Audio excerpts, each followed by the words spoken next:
Buenos días a todos, bienvenidos a un nuevo webinar de Atlanter. Hoy vamos a realizar un webinar sobre la Ley de Familias, los permisos laborales y nuevas medidas de conciliación. En este webinar analizaremos los nuevos permisos laborales y las medidas de conciliación introducidas por la Ley de Familias. Además, abordaremos cuestiones interpretativas y jurisprudenciales claves para su correcta aplicación. El webinar de hoy lo tenía que haber realizado nuestra compañera Mamen, pero al final por unos problemillas hemos cambiado el ponente y lo va a realizar nuestro compañero Xavier, que nos lo va a dar genial igualmente. Bienvenido, Xavier. Muchas gracias, Laura. Buenos días a todos, bienvenidos. Gracias por estar en el webinar y poder compartir un tiempo todos respecto a la Ley de Familias.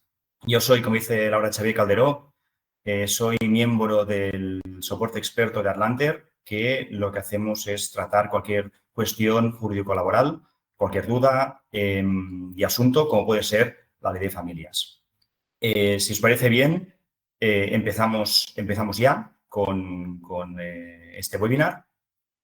Lo vamos a estructurar de la siguiente manera. Vamos a hablar de los 3 permisos principales que ha introducido la Ley de Familias.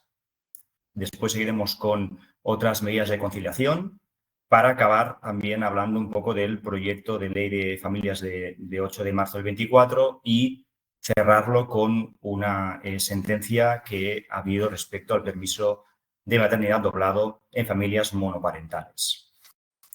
Bien, como decíamos, la Ley de Familias, la Ley 5/23, se creó para dar un marco normativo a los trabajadores para poder conciliar en determinados supuestos y fomentar esa conciliación. El primer permiso del que vamos a hablar es el permiso parental de 8 semanas, que es el decreto ley del 5/23, modificó el artículo 48 bis del estatuto respecto a la introdujo de ese permiso. Se introdujo el siguiente texto de permiso. Las personas trabajadoras tendrán derecho a un permiso parental para el cuidado de hijo, hija o menor acogido por tiempo superior a 1 año hasta el momento en que el menor cumpla 8 años. Este permiso, que tendrá una duración no superior a 8 semanas, continuas o discontinuas, podrá disfrutarse a tiempo completo o en régimen de jornada a tiempo parcial conforme a lo establecido reglamentariamente. Lo primero que podemos decir de este permiso es que es un derecho individual de cada trabajador. Tiene una duración máxima de 8 semanas, que, como decíamos, se puede disfrutar de forma continua o discontinua, a tiempo completo o tiempo parcial, siempre antes de que el menor cumpla 8 años. No se puede transferir entre progenitores. Esto es el principio de corresponsabilidad, en el cual se entiende que se debe haber esta corresponsabilidad entre progenitores, en el cual cada uno ha de disfrutar de forma diferenciada de dicho permiso y tiene derecho a disfrutarlo de forma diferenciada. Se debe preavisar con una antelación de 10 días o lo que termine el convenio colectivo concreto aplicable, salvo fuerza mayor, que se entiende que puede haber un preaviso inferior a este plazo si por dichas causas no se puede dar el preaviso. Y decimos también que el LB, por el Estatuto Básico del Empleado Público, dice que el plazo debe ser de 15 días, ese preaviso.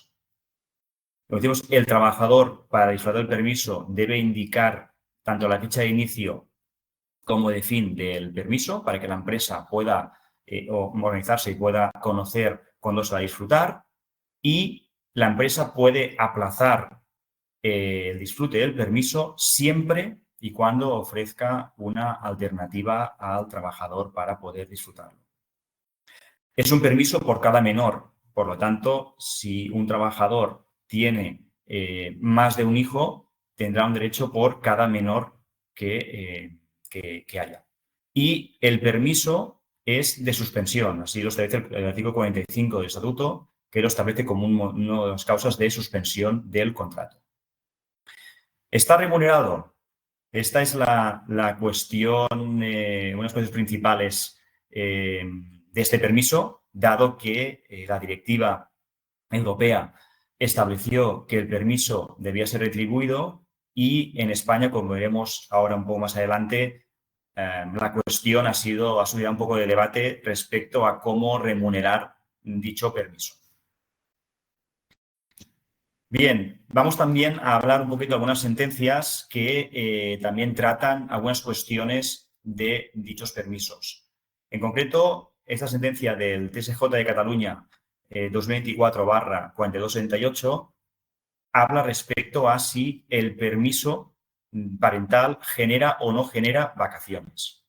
En dicho supuesto, de hecho, de la sentencia, había un criterio a favor y otros en contra de que les generaran. Los que estaban a favor, el criterio a favor era que ese permiso se mantiene la relación laboral y, por tanto, la condición de trabajador, de la persona que disfruta del permiso. Y también que se quería equiparar este permiso parental con el permiso de maternidad o paternidad. Después veremos lo que determina la sentencia. En contra, respecto a generar vacaciones, también había la vertiente que decía que el disfrute de este permiso implica exoneración de la obligación recíproca de trabajar y de remunerar el trabajo. Es decir, sería más el criterio de suspensión de la relación laboral, en el cual hay ese principio de proporcionalidad de las vacaciones, en el que se dice que debe haber una correlación entre el tiempo de disfrute respecto al tiempo de prestación de servicios. Es decir, que las vacaciones tienen una finalidad que es permitir el descanso tras haber ejercido una actividad y que ello justifique un periodo de descanso. Por tanto, este criterio determina que debe establecerse en función de los periodos que tienen trabajados las vacaciones. En función del trabajo prestado se generan vacaciones. Y también esta vertiente dice que no se asimila los periodos de IT y maternidad que sí generan vacaciones, porque entienden que es un motivo de suspensión del contrato del 45.2 del estatuto y, por lo tanto, al suspenderse esta obligación de trabajar y recibir una contraprestación, no puede generarse vacaciones. Pues bien, esta sentencia efectivamente acaba diciendo que el permiso parental no genera derecho a vacaciones al no considerar el tiempo de disfrute de dicho permiso, el artículo 48 bis, cuya naturaleza es la de un periodo de suspensión del contrato, como tiempo de trabajo efectivo a los efectos de generar vacaciones.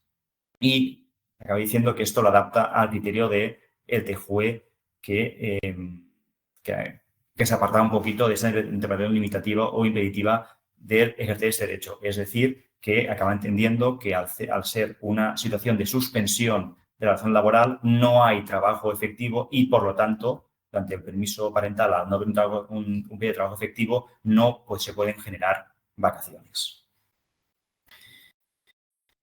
Ahora lo que decíamos, la cuestión de la remuneración de dicho permiso. En esto veremos una sentencia que ha creado un precedente, que es del Juzgado del Contencioso Administrativo de Barcelona. En la evolución, digamos, cuando introdujo el Real Decreto Ley 523, que introdujo el permiso parental y modificó el artículo 48 bis del Estatuto, establecía el permiso, pero no articulaba cómo se iba a retribuir dicho permiso parental. En cambio, la directiva europea sí que obligaba a remunerar, decía, suficiente los permisos parentales y impuso un límite temporal a los países para que transpusieran esa directiva, que en nuestro caso finalizaba el 2 de agosto del 24. Europa lo que decía es que se debía asegurar como mínimo 22 semanas de permisos retribuidos, 14 por nacimiento y 8 por cuidados antes de que el menor cumpla 8 años. España, a día de hoy, tiene 19 semanas retribuidas, 16 por nacimiento y 3 más por acumulación de permiso de lactancia, que, como sabemos, ya es un derecho que ahora corresponde a todos los trabajadores y no solo los que tenía establecido con el colectivo el disfrute de dicho permiso de lactancia. Con lo que estrictamente quedarían 3 semanas por retribuir de las que exigía Europa. Hubo mucha discusión entre el Gobierno y los partidos de coalición respecto a cómo retribuir o cómo hacer para retribuir dicho permiso, pero finalmente se incluso introducir en la ley 2/24, en el preámbulo se introdujo una manera de retribuir dicho permiso, aunque para Europa no fue suficiente y la realidad es que a fecha de hoy no hay un acuerdo claro respecto a la retribución de dicho permiso. Y eso ha hecho también que desde Europa se haya abierto un expediente para, digamos, sancionador por la falta de remuneración de dicho permiso parental. Y como decimos, aunque no hay un acuerdo claro en España respecto a cómo retribuirlo, sí que es verdad que la Dirección General de la Seguridad Social ha determinado que durante el disfrute del permiso parental a tiempo completo deberá mantenerse el alta y la cotización respecto a la persona trabajadora, aunque se considere una causa de suspensión, como decíamos, el artículo 45 del Estatuto de la Relación Laboral. Y si se disfruta a tiempo parcial, seguimos a la espera de desarrollo reglamentario respecto al mismo. Pero que nos quede claro este punto, que aunque no hay un acuerdo claro de remuneración, ahora mismo en España, sí que la Dirección General de Seguridad Social exige que se dé de alta y se cotice por el trabajador que disfrute este permiso a tiempo completo. Como decíamos, desde el 2 de agosto del 24, que fue el límite temporal que puso Europa para que transpusiéramos la directiva y se remunerara el permiso, llegó sin que hubiera ningún tipo de acuerdo y con lo tanto estamos en espera. Y en ese ínterin de decidir en España un poco cómo retribuir este permiso, el pasado noviembre se dictó esa sentencia del Juzgado de lo Contencioso Administrativo de Barcelona, que determinó que en ese supuesto concreto el permiso parental de 8 semanas tenía que ser retribuido en su integridad. Concretamente, el fallo de esa sentencia lo que dijo es que, aunque España no haya transpuesto aún adecuadamente la directiva, no se podía, digamos, obviar el carácter retributivo que tenía dicho permiso parental de acuerdo con la directiva. Y en este caso, el ayuntamiento había previamente aceptado el carácter retribuido del permiso de forma parcial y por ello se determinó por la sentencia que entonces no podía ir en contra del carácter retribuido del permiso parental y, por tanto, reconoció que todo el permiso debía ser retribuido. Como decíamos, también aparte del cumplimiento con la directiva europea, el tribunal también advirtió que denegar el permiso causaría perjuicios de imposible reparación, especialmente cuando los hijos estaban cercanos a la edad de 8 años, lo que haría que no se pudiera disfrutar dicho permiso. Y esta sentencia es importante porque, dado esta incertidumbre que tenemos ahora en España respecto a la retribución de dicho permiso, abre la puerta a que pueda haber más demandas en las que los trabajadores que estén usando este permiso, de acuerdo con esta sentencia, puedan reclamar la retribución íntegra del permiso parental. Así que tendremos que estar un poco a ver este recorrido que hay de esta sentencia y a ver cuáles son los futuros procesos judiciales respecto a dicha sentencia en el permiso parental. Otra sentencia, esa es la de Cataluña, el TSJ, también nos determina un poco, había discusión de si tiene que ser en semanas completas o no el disfrute del permiso parental. Los que estaban en contra de determinar que tenía que disfrutarse en bloques semanas completas decían que ese permiso se puede disfrutar a tiempo parcial y que esta parcialidad puede ser diaria y no solo semanal. También entendían que la literalidad del propio artículo no determina en sí que deban ser semanas completas y que limitar su disfrute a un periodo semanal supondría un límite injustificado a la flexibilidad del uso del permiso. Y los que estaban a favor de que fuera en bloques de semanas completas, lo que se decían es que el artículo 48 bis identifica claramente que la duración máxima del permiso es de 8 semanas. No habla de días ni de meses como medida de tiempo. Por lo tanto, el único módulo del cómputo debe ser semanal. Dicha sentencia lo que acaba diciendo es que el 48 bis del estatuto sí que identifica un lapso temporal para establecer el límite máximo de periodo, que es la semana. Por lo tanto, no hay otro límite o no hay otro lapso temporal que no sea la semana. También dice que no establece ningún módulo temporal mínimo en caso de fraccionarlo. La flexibilidad sería disfrutarlo parcial o en semanas completas, pero siempre en semanas, y también que la propia directiva no use nada en contrario. Por tanto, que sean continuas o discontinuas del redactado, que está entre comillas, hace referencia a que son de las semanas, es decir, que ya son semanas completas, continuas o discontinuas, pero semanas completas. Y hace una analogía con el artículo 48.4, que es el permiso de maternidad y paternidad, donde se dice que el disfrute de la suspensión tras el parto es en periodos semanales a disfrutar de forma acumulada o interrumpida.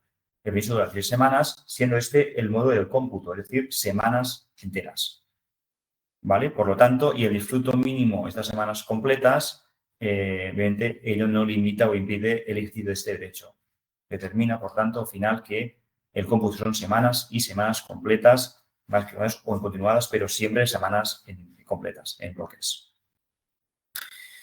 Respecto a los dos permisos que vamos a hablar a continuación, vemos que es relevante hablar un poco de los parentescos, porque veremos que son relevantes porque se hablan de los vínculos y se habla también de los grados respecto a consanguinidad o afinidad, y queríamos un poco refrescar los parentescos para poder después entender y hablar bien de los permisos que ven a continuación.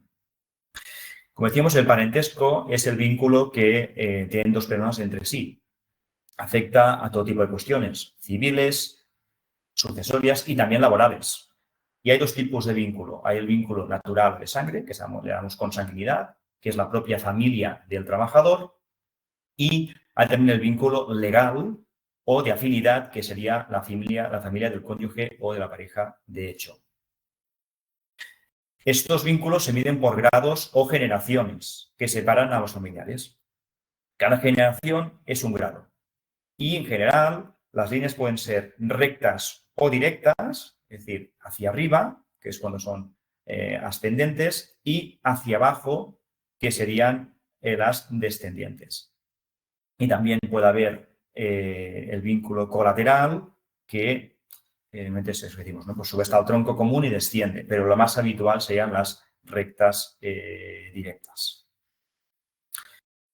Como decíamos, un poco del esquema del parentesco para que quede claro un poquito los grados que hay, como en consanguinidad, decimos el natural sería primer grado padres e hijos, el segundo grado abuelos, nietos y hermanos, tercer grado tíos, sobrinos, bisabuelos y bisnietos, y el cuarto grado primos, hermanos y tíos, abuelos. En general, respecto a estos permisos, se habla normalmente hasta el segundo grado, como veremos. Por lo tanto, para tener un poco claro a quiénes afectaría. Y afinidad, que serían los familiares del cónyuge o pareja de hecho, serían en primer grado suegros, yernos o nuera y hijastros, que serían los del cónyuge. El segundo grado, que serían los cuñados, los hermanos del cónyuge, los abuelos del cónyuge, pareja de hecho, cónyuges de los nietos y hermanastros. ¿Vale? Aquí veis también un poco, está en el tercer grado y el cuarto grado.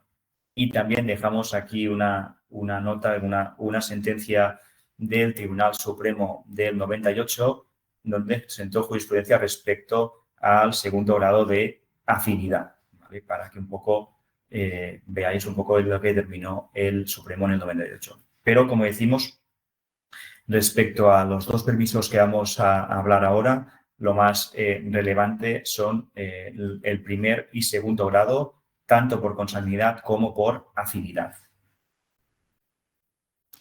Bien, vamos a hablar primero del permiso de hospitalización de 5 días, que se introdujo en el Real Decreto Ley 5/23, la Ley de Familias, y fue introducido en el artículo 37.3b del Estatuto. Y se dice que la persona trabajadora tendrá derecho a 5 días por accidente o enfermedad graves, hospitalización o intervención quirúrgica sin hospitalización que precise reposo domiciliario del cónyuge, pareja de hecho o parientes hasta el segundo grado por consanguinidad o afinidad, incluido el familiar consanguíneo de la pareja de hecho, así como cualquier otra persona distinta de las anteriores, que conviva con la persona trabajadora en el mismo domicilio y que requiera el cuidado efectivo de aquella.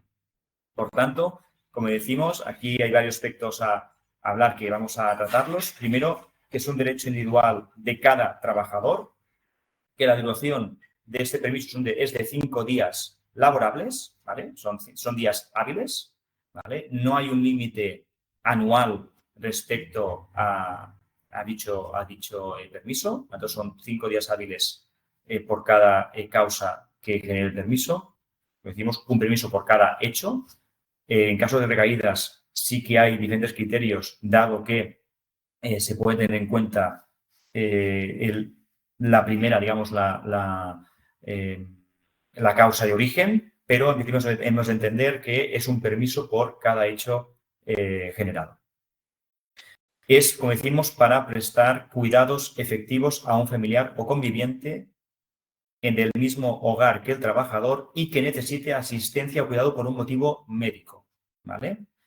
Lo que decíamos, respecto a quién recae este permiso? Pues cuando el trabajador tenga que dar ese cuidado directo a cónyuge o pareja de hecho y familiares hasta el segundo grado por consanguinidad y afinidad, incluida la familia consanguínea de la pareja de hecho. Y también cualquier otra persona distinta de las anteriores que conviva en el mismo domicilio y requiera de los cuidados efectivos del trabajador. Como decimos, es retribuido, este sí que es retribuido a cargo de la empresa, aquí no hay dudas, este se retribuye. Y la causa que genera este permiso, como decíamos, es un accidente o enfermedad grave, una hospitalización o una intervención quirúrgica sin hospitalización que precise de reposo domiciliario y cuidado del trabajador de las personas que hemos comentado anteriormente. Este permiso ha de ser flexible y adaptado a las necesidades y a cada causa que genere, supuesto hecho que genere este permiso, y es independiente y separado del de fallecimiento, que antes se regulaba conjuntamente y ahora se ha separado claramente los dos supuestos. En el caso del EBEP o del Estatuto de Empleado Público, en el caso de los parientes de primer grado serían 5 días hábiles y los parientes de segundo grado de 4 días hábiles. Este permiso de hospitalización de 5 días. Respecto a la alta hospitalaria o médica, porque esto puede generar algunas situaciones de controversia con los trabajadores.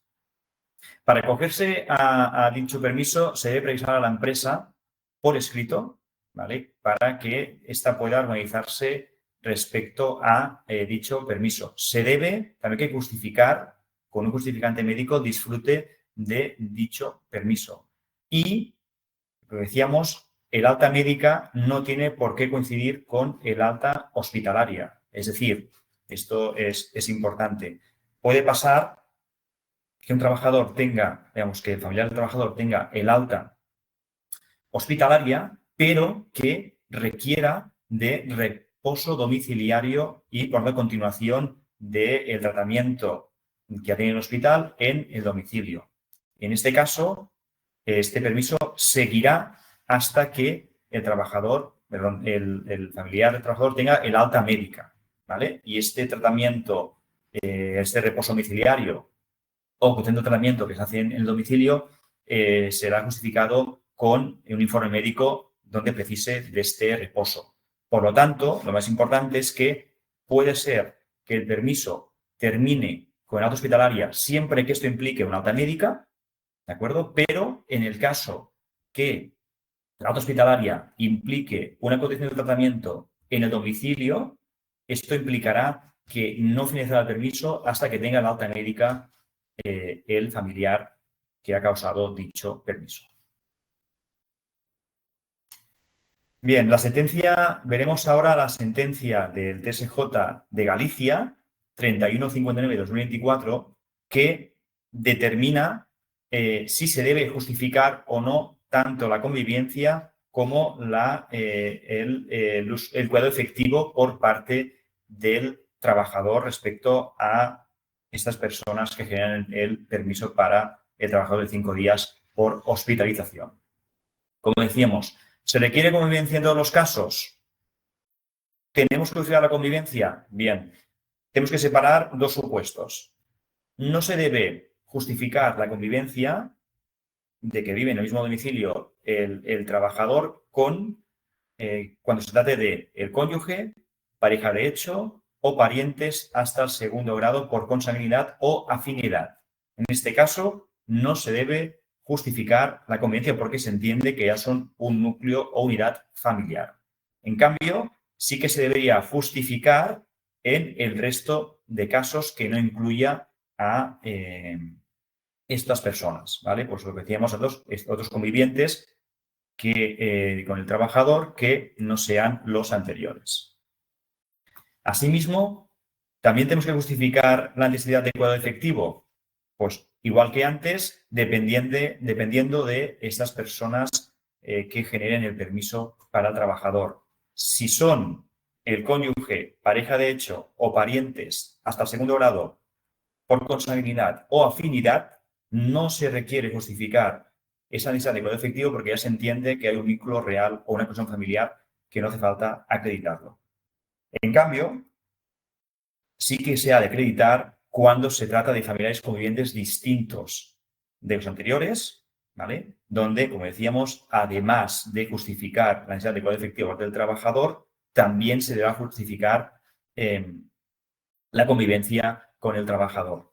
Esto puede ser relevante en el sentido de que podemos tener el supuesto en el que un trabajador nos dé un permiso o nos pida un permiso por hospitalización de 5 días por un familiar que convive con él, pero no es ni el cónyuge, ni pareja de hecho, ningún pariente, hasta el segundo grado por no ser la afinidad, y que nos pida dicho permiso. Ante ello, deberemos valorar realmente si nos acredita y justifica tanto la convivencia como el cuidado efectivo, porque si no hay ninguno o alguno de los dos supuestos no lo puede justificar, se podría denegar el permiso por no estar en los supuestos, por no haber justificado al trabajador debidamente tanto el cuidado efectivo como la convivencia. Y como decíamos, esta sentencia lo que concluye es, en este caso, denegaba el permiso si no se acreditaba la convivencia al mismo domicilio y el cuidado efectivo del familiar, pero siempre dice que siempre vas a atender a las necesidades de existencia de cuidados importantes. Pero lo que decíamos, si no lo acredita, se podría estudiar la vía de no conceder el permiso. Dice la sentencia que la mera exigencia de un vínculo familiar conyugal consanguíneo para afinidad segundo grado confiere el derecho al disfrute de 5 días de permiso y no es necesario acreditar ni la convivencia con la persona enferma ni que ésta requiera el cuidado efectivo del trabajador. ¿Vale? No se exigirá prueba ni convivencia ni necesidad de cuidado. Solo con el justificante de ingreso en el hospital es suficiente. En cambio, en el resto de casos, que no sean ni la pareja de hecho, ni la pareja de hecho, ni un familiar hasta el segundo grado de consanguinidad o afinidad, sí que, como decíamos, exigirá prueba tanto de convivencia como de cuidado efectivo. Disfrute o no inmediato del ingreso hospitalario. Hubo una sentencia de la Audiencia Nacional, la 102 de 2024, de 12 de septiembre, que solventaba las dudas respecto a si el permiso empieza desde el momento inmediato del ingreso del familiar al hospital o al día siguiente de dicha hospitalización. Acaba determinando que debe cogerse como mejor le convenga al trabajador en función de cada situación. Por lo tanto, si se le permite al trabajador conciliar y para el trabajador es mejor el mismo día en que se genera el ingreso, pues ese día empezaría el cómputo. Si es el día siguiente por temas de conciliación, será siempre, sería en ese caso el día siguiente, obviamente siempre que el motivo del permiso permanezca. Por lo tanto, no es inmediato al ingreso, será en función de cada situación y como mejor lo convenga al trabajador en función de la situación concreta. Los días de permiso no han de ser consecutivos, puede disfrutarse de forma consecutiva o en varias veces en función, como decíamos, de las necesidades o del supuesto de hecho concreto que da lugar al permiso. Como he dicho anteriormente, son días laborables. Es decir, que si el ingreso del familiar cae en día festivo o en sábado, empezará el cómputo de los 5 días a partir del lunes, en este caso. ¿Vale? Si ingresa un sábado, empezará el lunes, y si ingresa un domingo, también empezará el lunes, y si es un día festivo de ingreso, empezará el día siguiente al del día festivo el disfrute del permiso, siempre que se mantenga y el motivo del permiso permanezca. La conclusión es que también dice la sentencia, es que debe garantizarse el principio de flexibilidad. Se debe evitar la brecha de género y garantizar el principio de igualdad. Tenemos que favorecer los mecanismos de corresponsabilidad entre las personas y también el principio sociológico que, ligado a evitar la brecha laboral de género, se establece dado que, en general, este permiso es solicitado muchas veces por mujeres y entonces siempre se debe valorar la concesión o no del permiso desde una perspectiva de género. Y como hemos dicho, siempre han de ser días laborables. La regla general es que son días hábiles, siempre. La única excepción sería que si, por lo que fuera, con los días naturales, contando los 5 días naturales, serían más favorables o mejora los días que disfrute el trabajador en días hábiles, en este caso serían naturales. Pero siempre el principio general es que son hábiles y solo serían naturales, como hemos dicho, en caso de que mejoraran a los días hábiles. ¿De acuerdo? Y una sentencia del TSJ de Cataluña de 6 de junio del 24 que es importante porque de ella habló si el tope máximo siempre ha de ser necesariamente 5 días o no. Y acaba diciendo que, lógicamente, que esto depende de cada supuesto. En este caso, el sindicato objeto de la sentencia lo que reclamaba es que el trabajador disfrutara de 5 días en su totalidad, sin justificar la causa diariamente. Y lo que va diciendo el TSJ de Cataluña es que al final este permiso tiene un objeto causal o finalista y por lo tanto esa duración está vinculado a la causa legal que lo determina. Por lo tanto, si el motivo del permiso es la hospitalización de un familiar del trabajador que solo requiere estar 3 días hospitalizado sin que tenga una continuidad, pues el permiso durará 3 días. No tiene por qué ser 5 de forma automática, sino que se adecúa a la causa que genera el permiso. Y por lo tanto, si un trabajador establece que dicho permiso solo requiere por 3 días, o un día, en total 3 días, pero puede ser un día, un lunes y otros 2 días, jueves y viernes, porque, por ejemplo, porque el médico pasa los jueves, en este caso, y hasta ese día será suficiente, pues no tiene por qué durar 5 días, puede durar 3 días, porque al final la causa es finalista y lo que se entiende es que se ha de adecuar cada permiso al supuesto concreto. ¿De acuerdo? Por lo tanto, en principio, 5 días laborables, pero si se nos solicita por el trabajador claramente que solo lo requiere por 3 días, pues el permiso en este caso duraría 3 días, que es cuando financia el supuesto, digamos, la causa que genera el permiso.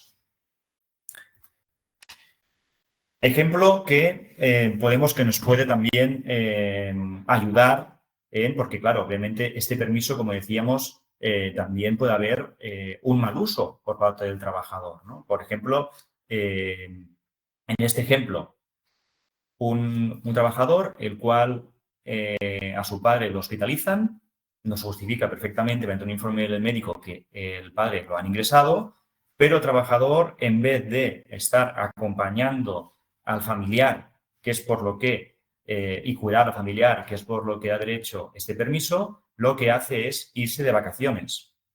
Y en este caso, pues lo conocíamos porque lo comenta con los compañeros o porque comparte fotos en redes que mucha gente hace, ¿no? Y en este caso, obviamente, el permiso decaería porque es totalmente una utilización fraudulenta y desviada del permiso. Y eso llevaría a una transición de la buena fe contractual y una base de confianza que está recogido en muchos en los convenios colectivos como faltas muy graves y, por lo tanto, se podría llegar a sancionar al trabajador de acuerdo con el régimen disciplinario que establezca el convenio colectivo de aplicación. Lógicamente, en este supuesto, para hacer esto tenemos que tener muy claro y acreditado que el trabajador ha hecho un uso indebido del permiso, ¿de acuerdo? Para poder, en este caso es claro porque compartía las fotos por redes cuando era público y aparte también lo comentó con compañeros de trabajo, pero en los casos en que no esté muy clara y no podemos acreditar muy claramente ese abuso, se debería presuponer que el trabajador está haciendo un uso correcto del permiso con el informe médico que nos ha enviado a la empresa.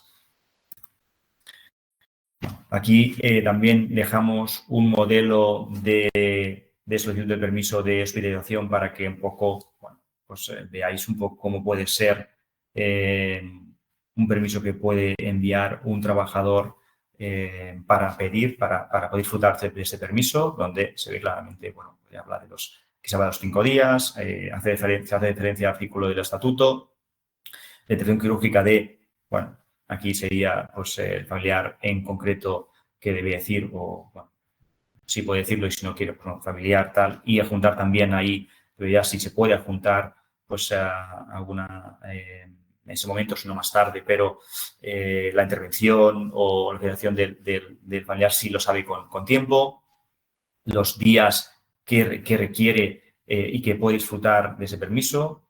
Y aquí tenéis un poquito pues cómo sería un modelo de solicitud para que lo tengáis en cuenta. Bien, vamos ahora al permiso de fuerza mayor de 4 días para urgencias familiares imprevisibles. Esto lo introdujo el Real Decreto Ley 523, que modificó el artículo, introdujo el apartado 9 en el artículo 37 del Estatuto. Como decíamos, esto es un derecho individual de cada trabajador y lo que establece este artículo es que la persona trabajadora tiene derecho a ausentarse del trabajo por causas de fuerza mayor cuando sea necesario por motivos familiares urgentes, relacionados con familiares o personas convivientes, en caso de enfermedad o accidente que hagan indispensable su presencia inmediata. Tanto este permiso puede utilizarse por horas o por días hasta sumar un total de 4 días hábiles al año y se pueden solicitar sin cumplir con un preaviso, ya que se entiende que es por motivos urgentes y estas urgencias no se pueden prever, ¿vale? Por lo tanto, pues lo justificará, acreditará en otro momento, pero en el momento que pasa el hecho, normalmente no se puede por ser esa fuerza mayor o ese momento urgente que no puede en ese momento prever qué pasará. Lo que me decíamos, no se requiere esa presentación de un justificante de manera inicial, sino que podrá entregarse más tarde a la empresa, pero obviamente debe justificarse para que podamos otorgarle dicho permiso. Al estar remunerado, como decíamos, el artículo 37 del Estatuto ya ya lo establece literalmente y ya dice pues, ¿no? que las personas trabajadoras tienen derecho a que sean retribuidas las horas de ausencia por las causas previstas en el presente apartado, equivalentes a 4 días al año, ¿vale? Por lo tanto, ya establece que son 4 días al año y que son retribuidas. Y así también lo concluyó la Audiencia Nacional en su sentencia de 7 de febrero del 24, donde dijo que eran remuneradas, estos 4 días eran remunerados, primero porque decimos de la directiva europea que ya determina la retribución de dichos permisos y también un poco en base a que la ley de familias, el decreto de ley de familias también dice que deben ser retribuidos esos permisos y que, obviamente, que a ver dice así el estatuto en su artículo 37 y también por encima de la perspectiva de género que al ser mayoritariamente solicitado por mujeres, esta perspectiva de género siempre la interpretación ha de ir en que es retribuido. Bien, otras medidas de conciliación. Vamos a ver los permisos, los tres principales que establece la ley de familias, y ahora vamos a otras medidas de conciliación que también establece esta ley de familias o este Real Decreto Ley 523. Uno sería el teletrabajo de progenitores con menores a cargo. El contexto es que la Directiva Europea ya dijo en su artículo 9 que los Estados miembros deberán tomar medidas para garantizar fórmulas de trabajo flexible de trabajadores con hijos de mínimo 8 años de edad. Y ante esto, que este mínimo que fijó Europa en la directiva, España lo fijó en 12 años, como veremos en el 34.8 del Estatuto, que dice que todo trabajador tiene derecho a solicitar adaptación de duración y distribución de la jornada, incluido el trabajo a distancia, para conciliar la vida familiar y laboral hasta que los hijos tengan 12 años. Y aquí también se amplió el supuesto a mayores de 12 años si tiene necesidades de cuidados respecto a dichos hijos, la persona trabajador, y asimismo para cónyuges o parejas de hecho, familiares por consanguinidad hasta el segundo grado, así como de otras personas dependientes, cuando en este último caso convivan con el trabajador y por edad, accidente o enfermedad no puedan valerse por sí mismos. Es decir, que mediante la ley de familias, aparte de poder pedir el teletrabajo para cuando el menor tenga menos o hasta 12 años, también amplía el supuesto para pedirlo en caso de, si el hijo tiene más de 12 años, que requieran cuidados especiales por parte del trabajador, así como otros supuestos como los cónyuges o parejas de hecho o otros familiares por consanguinidad hasta el segundo grado, siempre que sean dependientes y que por edad accidente no pueden verse por sí mismos. Por tanto, se amplía un poco el espectro de supuestos en el que se puede pedir este teletrabajo por parte del trabajador. Como decíamos, esta solicitud de teletrabajo, las razones a ser proporcionadas y han de ser razonables, esta solicitud, es decir, se ha de ponderar aquí los intereses de ambas partes, tanto de la empresa como del trabajador, así como de terceros, incluso compañeros, para analizar dicha solicitud. El trabajador deberá fundamentar la solicitud en todos los casos, deberá explicar estos supuestos en los que se puede encontrar para pedir dicho trabajo a distancia. Esto requerirá que se deba negociar con cierta celeridad por la empresa. Máximo son 15 días de negociación respecto a dicha solicitud del trabajador del trabajo a distancia, y el silencio por parte de la empresa es positivo. Eso quiere decir que en caso que haya una petición por parte del trabajador de hacer este teletrabajo, si la empresa no responde en este plazo de 15 días o no hay negociación, en este caso se tendrá que se concede el trabajo a distancia para el trabajador. Y si la empresa lo deniega, ha de ser por escrito, motivado y se ha de proponer una alternativa a dicha solicitud, ¿vale? Por lo tanto, sí que como empresa se puede llegar a denegar a lo mejor la proporción de trabajo, los días que tiene el trabajador, pero siempre se debe proponer una alternativa para que pueda hacer uso de ese teletrabajo. Sentencias de interés sobre el teletrabajo, pues tenemos una TJ alemán valenciana en que una trabajadora que teletrabajaba desde el COVID y con 2 hijos menores de 12 años solicitaba mantener el teletrabajo y adaptar su jornada. Y otra del Social 4 de Valencia, de octubre del 24, donde un teletrabajador, un funcionario en este caso, solicitó la adaptación de jornada para cuidar de su madre con discapacidad del 55%. En esto las sentencias tienen en común que en ambos casos no hubo proceso de negociación ni razones justificadas de su denegación. Y tampoco se planteó una propuesta alternativa, con lo que ello implicó que se concedió el teletrabajo en ambos casos para las trabajadoras. Por eso queremos reforzar esa importancia de la conciliación laboral y familiar, siempre tenerlo en cuenta y siempre no solo abrir esa negociación, sino que en caso que la solicitud, tal como se pide al trabajador, no haya razones para no concederlo, plantear alternativas y para que pueda ser efectivo el uso de dicho permiso por parte del trabajador, perdón, de dicho teletrabajo por el trabajador. Por lo tanto, valorarlo todo en conjunto y antes de, primero, obviamente, entablar una negociación y, si por lo que sea no encaja el supuesto que solicita el trabajador, dar una alternativa para que pueda disfrutar del teletrabajo. ¿De acuerdo? Pero si no contestamos, no negociamos y no justificamos ni damos ninguna alternativa, que sepamos que la jurisprudencia ya determina que entonces se concede el teletrabajo al trabajador por no acudir a esa negociación o no dar ninguna alternativa o no justificar la negativa a dicha solicitud. ¿De acuerdo? Y cuestiones relevantes sobre el teletrabajo. Primero, no es un derecho absoluto del trabajador. Como decíamos, debe justificarse esta concesión familiar para que pueda concederse. Obviamente, también se puede denegar si de la petición del trabajador nos damos cuenta que no tiene la infraestructura técnica mínima necesaria para realizar el teletrabajo, pues no tiene un servidor, no tiene un portátil, no tiene los medios para realizar dicho teletrabajo.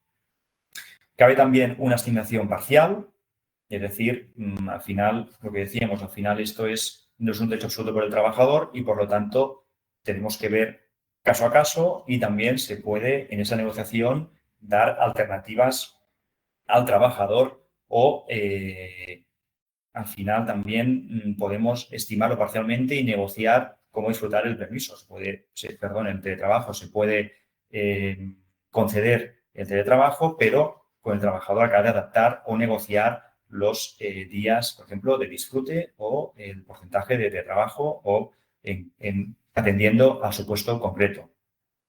Lo que decíamos, una negociación automática ante la falta de motivación en la denegación de la empresa. Y, como decíamos también, otro caso es que se debe analizar cada caso en el caso que haya acuerdos de trabajo distintos entre trabajadores de la misma empresa. Por lo tanto, puede ser que tengamos un acuerdo diferenciado un trabajador respecto a otro y, por lo tanto, tengamos que estudiar caso a caso dichas solicitudes para ver cómo se pueden adecuar a la realidad de la empresa y, como decíamos, ante estas peticiones, dar alternativas en caso de que no se adecúen a la realidad de la empresa en el momento actual. Y los tiempos de avería o fallos técnicos no se descuentan de la jornada laboral del teletrabajador, porque, como decíamos, si dichos tiempos no, porque uno está a disposición de la empresa cuando hay estos tiempos de avería o fallos técnicos, y si en el presencial no se descuentan dichos tiempos de avería, tampoco debemos descontarlo en las personas que están teletrabajando. Otras medidas de conciliación aparte del teletrabajo, pues la reducción de jornada a menores de 12 años. El artículo, la ley 523 también da la opción de una reducción de jornada a los trabajadores y correspondiente reducción salarial para quienes necesiten encargarse del cuidado de un menor de 12 años o una persona con discapacidad que no realice una actividad retribuida. ¿Vale? También para que necesiten cuidar del cónyuge o pareja de hecho o un familiar hasta el segundo grado de consanguinidad, así como el familiar consanguíneo de la pareja de hecho que por razones de edad, accidente o enfermedad no pueda valerse por sí mismo y no desempeñe una actividad retribuida. Asimismo, se amplía el derecho a la reducción de jornada para el cuidado de hijos o personas a cargo con discapacidad que sean menores de 26 años y que tengan una enfermedad grave. Y este derecho último es de aplicación cuando el grado de discapacidad supere el 65%, siempre que dicha condición se acredite antes que cumpla 23 años el hijo o persona a cargo, ¿vale? Con discapacidad. Otra medida es la adaptación de jornada. Frente a la adaptación de jornada, se han empleado las siguientes situaciones para la persona trabajadora siempre que se acredite que existen las necesidades de cuidado respecto a sus hijos o hijas se mantienen a pesar de ser menores de 12 años, el cónyuge o pareja de hecho, familiares por consanguinidad hasta el segundo grado de la persona trabajadora, así como de otras personas dependientes cuando convivan en el mismo domicilio y por razones de edad, accidente o enfermedad no pueden valerse por sí mismos, ¿vale? Por lo tanto, también hay modificaciones respecto a la solicitud del derecho. Se ha reducido el proceso negociador de 30 a 15 días. Y si la empresa no ofrece una respuesta motivada a la solicitud de atención de jornada, la misma se entenderá por concedida. Igual que pasaba con el teletrabajo, si la empresa no ofrece una respuesta motivada o una justificación, se entenderá de su denegación, se entenderá por concedida dicha adaptación. En caso negativa, la empresa deberá o bien justificar de forma razonada su oposición o bien plantear soluciones alternativas a la solicitud de la persona trabajadora. Por lo tanto, el Real Decreto Ley 523 lo que hace es ampliar los supuestos en los que se puede adaptar la jornada por parte del trabajador, así como también facilitarlo su concesión y su disfrute, en otros casos reduciendo el proceso negociador de 30 a 15 días. También hay otra medida, también es la ausencia de una hora de trabajo por parte del trabajador. El Real Decreto 523 establece que en supuestos de nacimiento, adopción, guarda con fines de adopción o acogimiento, las personas trabajadoras tienen derecho a una hora de ausencia del trabajo hasta que el lactante cumpla 9 meses. ¿Vale? Los trabajadores también, por su voluntad, podrán solicitar sustituirlo por una reducción de su jornada de media hora con la misma finalidad o acumularlo en jornadas completas según la negociación colectiva o el acuerdo al que lleguen con la empresa. Esta reducción de jornada es un permiso intransferible, ¿vale? Y ¿se puede limitar el ejercicio simultáneo? Se puede limitar sí que se puede limitar si es el caso que hay dos personas trabajadoras de la misma empresa, lo solicitan, ¿vale? Entonces se debe valorar, porque algo que se solicita a la vez, se debe valorar dicho ejercicio simultáneo, pero aunque se pueda limitar, la empresa debe ofrecer un plan alternativo que asegure el disfrute de ambas personas trabajadoras y que posibilite el ejercicio de los derechos de conciliación. Por lo tanto, si es simultáneo, se puede limitar, pero siempre dando alternativas para que ambos puedan disfrutar.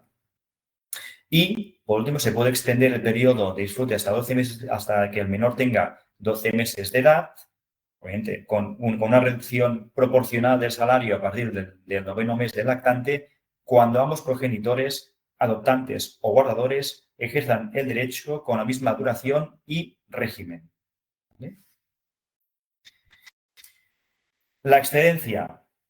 Bien, también el Real Decreto Ley 523 da derecho a excedencia de duración no superior a 3 años para atender al cuidado de cada hijo, tanto cuando lo sea por naturaleza como por adopción, en los supuestos de guarda con fines de adopción o acogimiento permanente. En dicho caso, los trabajadores tendrán derecho a pedir esa excedencia de duración no superior a 3 años. Y aquí el dies a quo, el cómputo, se inicia desde la fecha de nacimiento o, en su caso, de la resolución judicial o administrativa en los casos de adopción o acogimiento. Asimismo, también establece un derecho a un periodo de excedencia de duración no superior a 2 años las personas trabajadoras que necesiten atender al cuidado del cónyuge o pareja de hecho o de un familiar hasta el 2º grado de consanguinidad y afinidad. ¿Vale? Decimos, se incluye al familiar consanguíneo de pareja de hecho que por razones de edad, accidente, enfermedad o discapacidad no puede valerse por sí mismo y no desempeña ninguna actividad retribuida. Por lo tanto, esta Real Decreto Ley determina 2 tipos de excedencia a la que pueden atenderse los trabajadores, pueden solicitarlo en caso, les he comentado anteriormente, 3 años para el cuidado de cada hijo, ya sea cuando sea tanto por adopción o acogimiento, ¿vale? Y también reducción no superior a 2 años para atender al cuidado del cónyuge de hecho o de un familiar hasta el 2º grado de consanguinidad o afinidad. Esta excedencia computa a efectos de antigüedad y ese trabajador que pida y que esté en esta excedencia tiene el derecho de asistir a los cursos de formación profesional que realiza la empresa y más que estén direccionados a su reincorporación tras la excedencia. Cuando estén en excedencia, en estos dos supuestos, los trabajadores tendrán reserva del puesto de trabajo durante el primer año y a partir del primer año tendrán reserva de grupo o categoría equivalente. ¿Vale? En casos de familia numerosa, la reserva del puesto de trabajo es de 15 meses y en categoría general y de 18 meses en familia numerosa de categoría especial. Por lo tanto, reserva el mismo puesto de trabajo durante el primer año y a partir de ahí la reserva es solo para un puesto de grupo o categoría equivalente para los trabajadores que estén en esa excedencia de estos dos supuestos.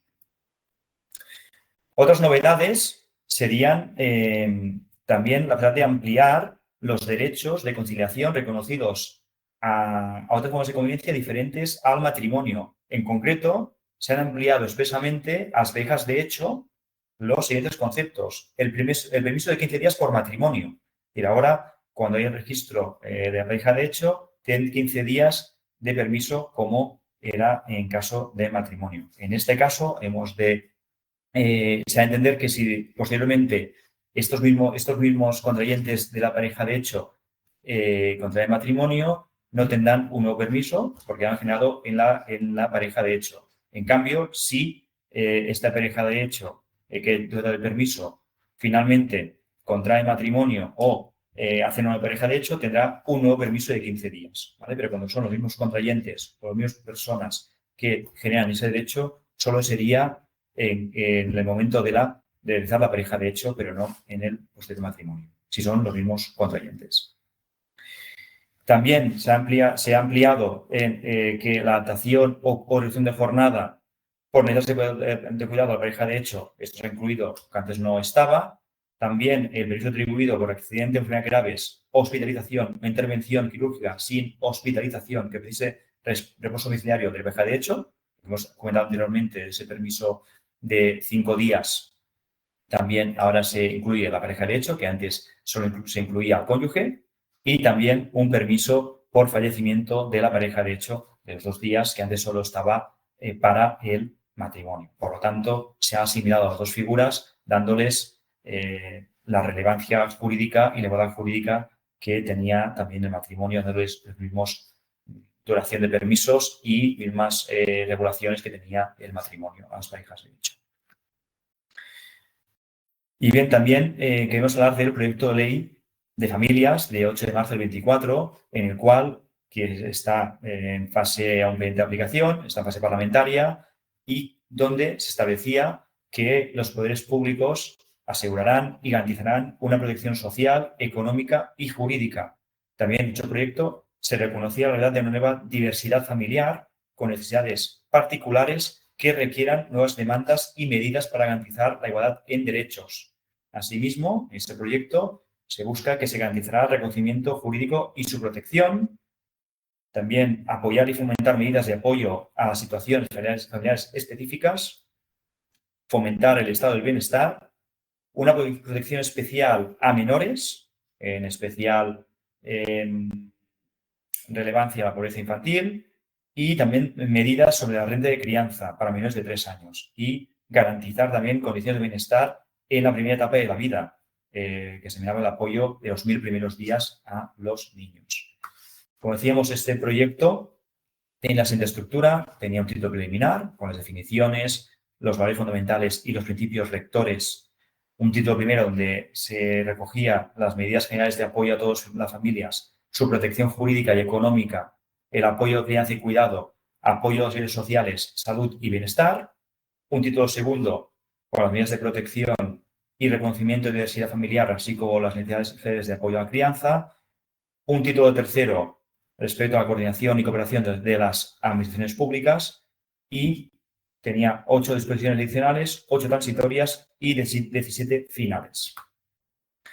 Como decimos, este proyecto de ley determina nuevos tipos de familias con mayores necesidades y diversidad específica para su protección y apoyo a la crianza.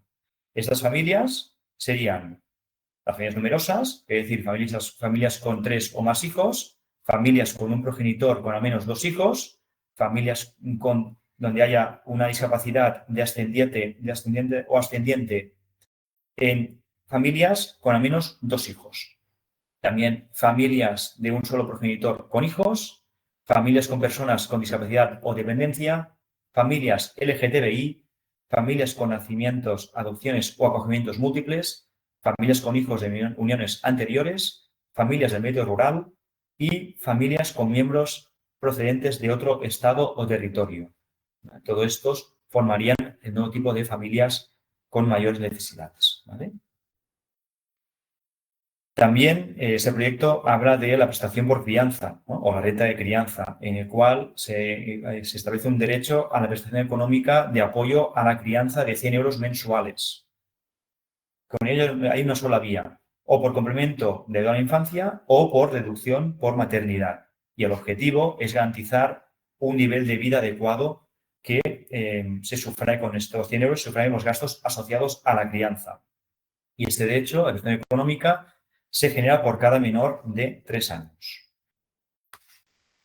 También establece un marco estatal de apoyo a los 1.000 primeros días de los menores.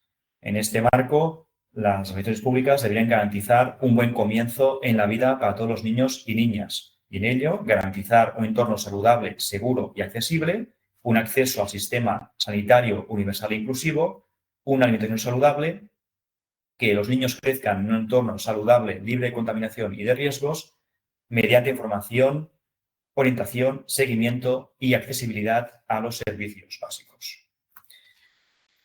También incluían programas sociales de salud y bienestar de apoyo a las familias, que buscan cubrir necesidades de familias en situación de mayor vulnerabilidad o necesidades específicas, como acceso de servicio de apoyo, ayudar en la labor educativa, protección de la salud y acceso asistencia sanitaria, promoción de estilos saludables como alimentación, higiene, actividad física, bienestar emocional, orientación sexual u otros, la vivienda, programas de acceso a la vivienda y actividades culturales de ocio, tiempo libre y educativas. Y también hablan de las familias numerosas y supuestos equiparados. Lo que se buscan son generar medidas que garanticen el derecho a familias numerosas y equiparadas, que esas familias son familias con 3 o más hijos, familias con un único ascendente, familias con discapacidad de ascendiente o descendientes en unidades familiares con al menos 2 hijos. Estas medidas se entiende que son familias con mayores costes económicos de crianza y que tienen mayor desventaja en acceso a bienes económicos, culturales y sociales. Por lo tanto, se busca un PAC para garantizar o solventar o paliar un poco estos mayores costes que tienen estas familias numerosas y equiparadas que se generan, tienen mayores costes y se busca que se palíe un poquito esos mayores costes que tienen en la crianza. Y por último, queremos hablar de una sentencia del Tribunal Supremo de 15 de octubre de 2024 respecto a que reconoció un permiso a una empleada pública a extender el permiso de maternidad y de paternidad de 16 a 26 semanas para evitar la discriminación del recién nacido, usando o basándose en los principios de no discriminación e igualdad en los intereses de los recién nacidos respecto a las familias biparentales. Esta persona, esta empleada pública, era una familia monoparental y solicitó estas 26 semanas para que no se discriminara en relación a las familias biparentales. La sentencia argumenta que el tipo de familia no puede determinar una diferencia de trato y también determina que supone un perjuicio que el menor tenga un cuidado y presencia inferior en las familias monoparentales y que el menor necesita igual protección y atención a tan temprana edad. Dice que se debe respetar la igualdad y el interés superior del menor, evitando la discriminación por razón de nacimiento.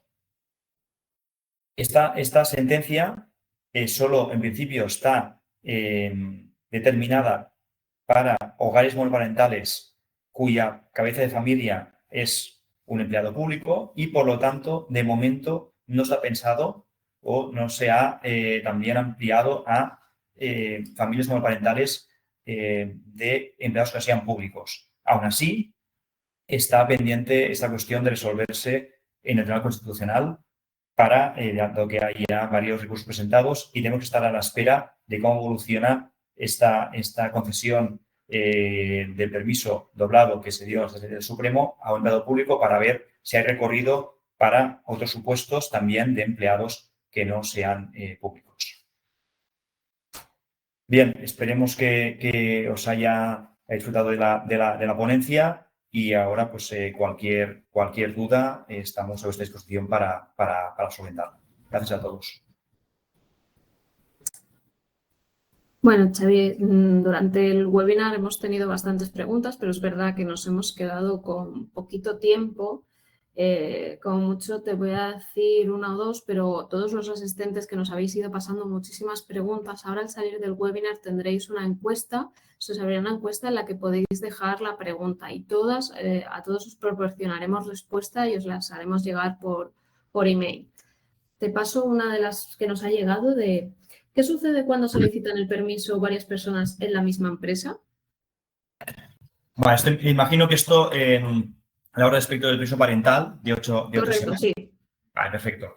Bien, en este caso, las compañías pueden negar el permiso si realmente la solicitud de las personas va a afectar al correcto funcionamiento de la compañía.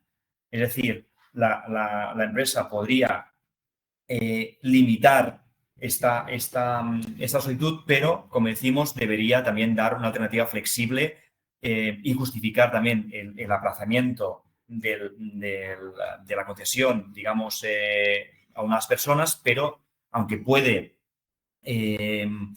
limitarlo, sí que debe dar alternativas para que ambas puedan disfrutar del permiso.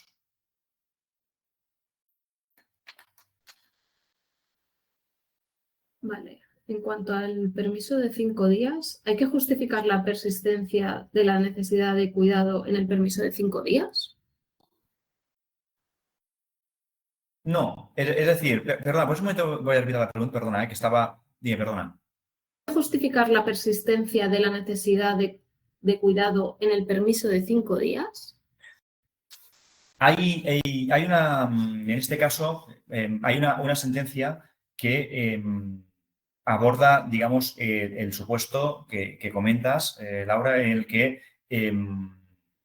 una empresa requería a una trabajadora para que justificara el uso diario de dicho permiso, ¿no? O sea, la necesidad diaria de justificar el uso de este permiso.